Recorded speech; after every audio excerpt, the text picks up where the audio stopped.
Welcome back to the Ball Logic podcast. I'm the Matrix and I'm here for your recap of last night's games, and then we'll have a little bit of a look at the teams and who to target for tomorrow. Today was a pretty good slate, a bit of a mid slate, but when you have a look at the Bucks losing to the Pistons, of course you do expect that with Giannis injured, but Kevin Porter Jr. is just going from strength to strength. 32 points, 6 assists, and 4 steals. I genuinely think that you should buy this guy at the moment. I know that I've been picking up stocks in Kyle Kuzma as a bit of a streamer. He had 15, 4, and 1 with a steal. Bobby Portis is playing 20 minutes, but not doing enough to warrant picking up. Honestly, it's just Ryan Rollins and Kevin Porter Jr. that I'm interested in. Miles Turner actually gets worse with Giannis out of the lineup, so I've been seeing that. But yeah, look, that's enough from the Bucks. With the Pistons, Cade's continued with his unreal form. 23, 6, and 12 assists. Just the 3 turnovers, which is good from him. 16 and 16 from Duran. Honestly, they did this pretty easy, and then they started digging pretty deep into their bench. Basically, everybody got a run. I can't seem to get Ron Holland the second right. Every time I pick him up, he goes ordinary, 4 and 4 today. And every time I don't have him, he seems to get, 16 or 17 points. So, look, he is one that you can stream and pick up at certain times. Jaden Ivey, just with the 16 minutes, 10 and 5. I do think he will come good, but I am starting to lose my patience with owning Jaden Ivey. And now that, he's not one of those guys that's dropping in and out if you've got that IL plus. He's just there. He's just playing ordinary.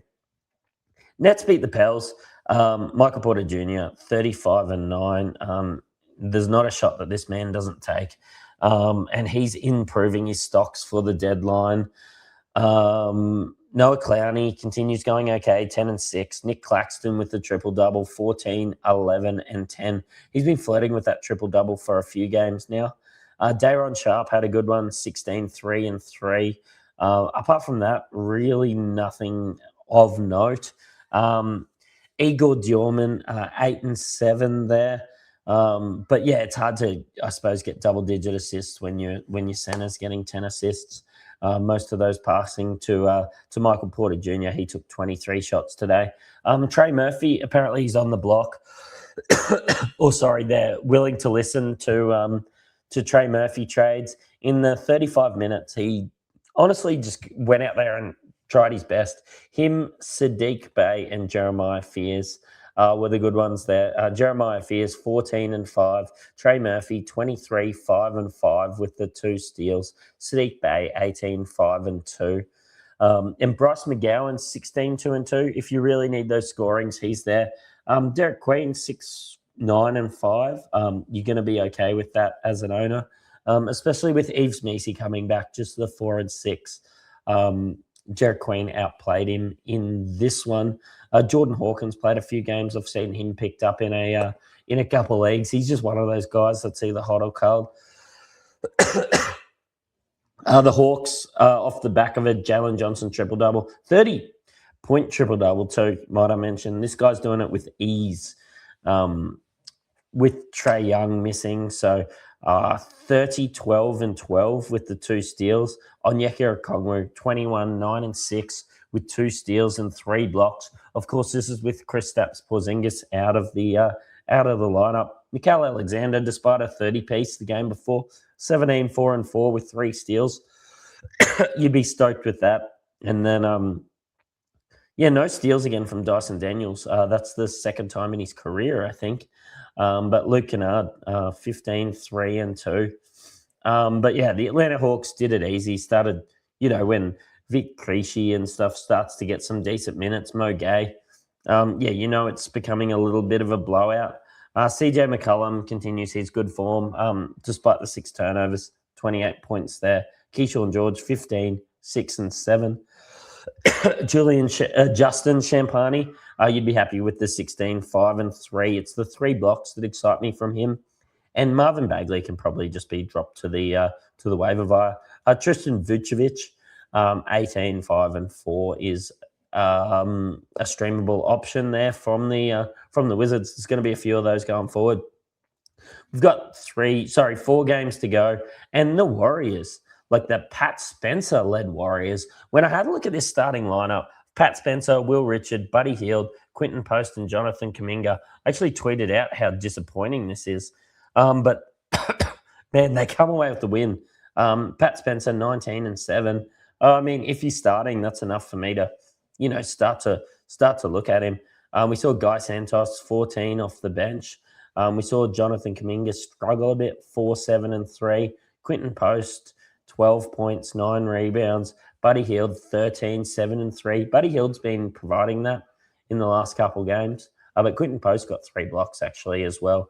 It was the Donovan Mitchell show, despite the loss on that show. 29, 4, and 3.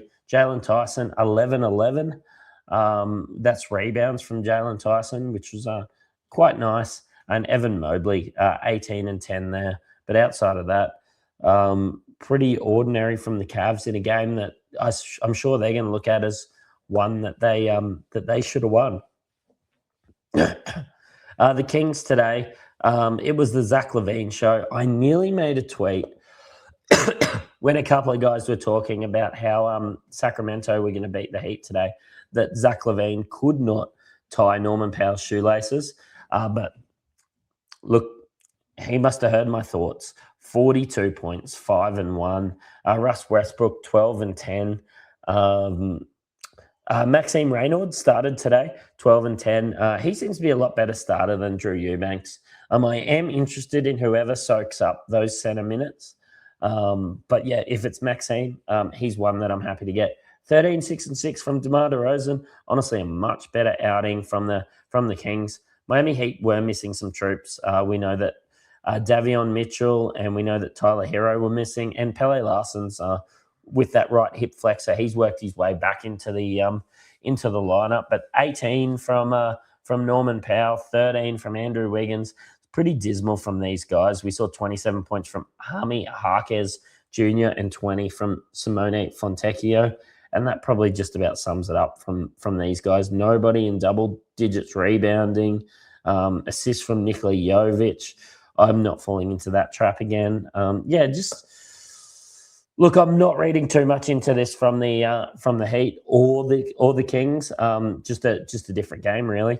Jaden McDaniels, he was outscoring Ant for this whole game. Come out absolutely hot.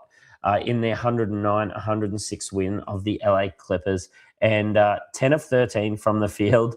Jaden McDaniels, 27 points in his 37 minutes, 15 from Anthony Edwards. That's 15, 6, and 4 with the 5 turnovers. 24 points from Julius Randle with the 6 assists. Just a good all-round performance. 19 off the bench from Naz, and then a few role players just popping in to chime in there, but a good win against the Clippers. James Harden took control, 34, 6, and 4. Kawhi Leonard, a really quiet second half. He was kind of cooking a bit earlier, but 23 and 2 from him. And Zubac got the 13 rebounds, which we know he can get. James Harden with the 4 steals was really nice.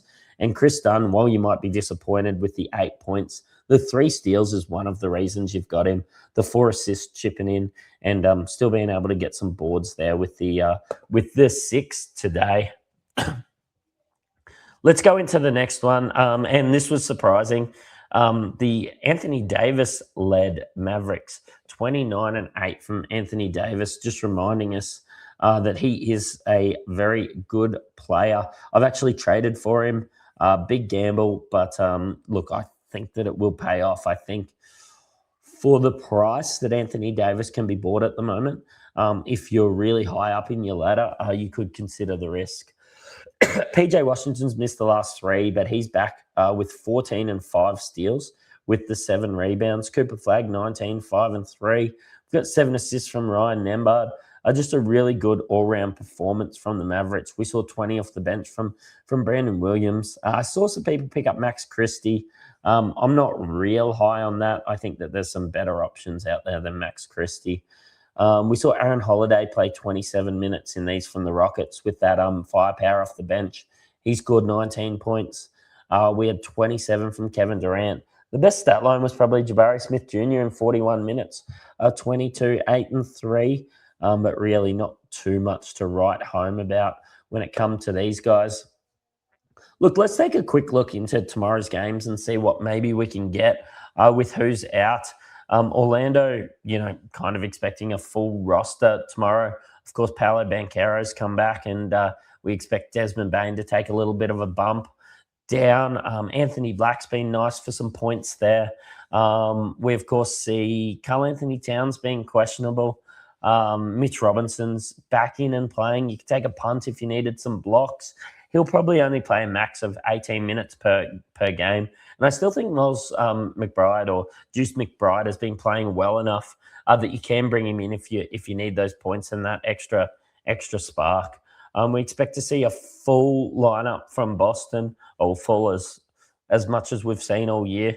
Of course, your Pritchards, your White, your Keaters, they'll all be out there. And Toronto, if Quickly's RJ Barrett's going to be out, so there will be some scoring from some other people.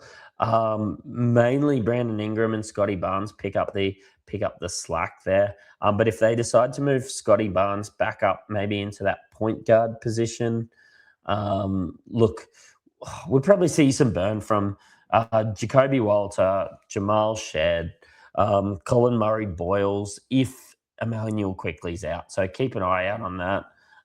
You always have the opportunity to stream some threes with Grady Dick as well. The Portland-Memphis one, this should be a really good game. I'm looking forward to tuning into this. Jalen Wells is owned in basically no leagues.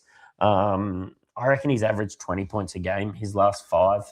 He's one that you could look at. Cedric Coward had an absolutely sensational game, and from being elite at the start of the year to probably being dropped, he's probably one that you can pick up in these ones. Jaren Jackson Jr. has been awful, but Vince Williams Jr.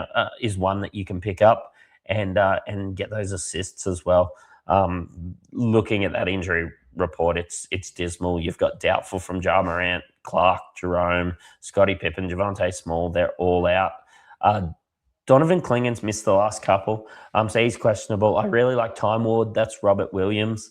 If you get that opportunity and Donovan Clingan's out, so keep an eye on our socials and we'll let you know of that. Denver versus Charlotte.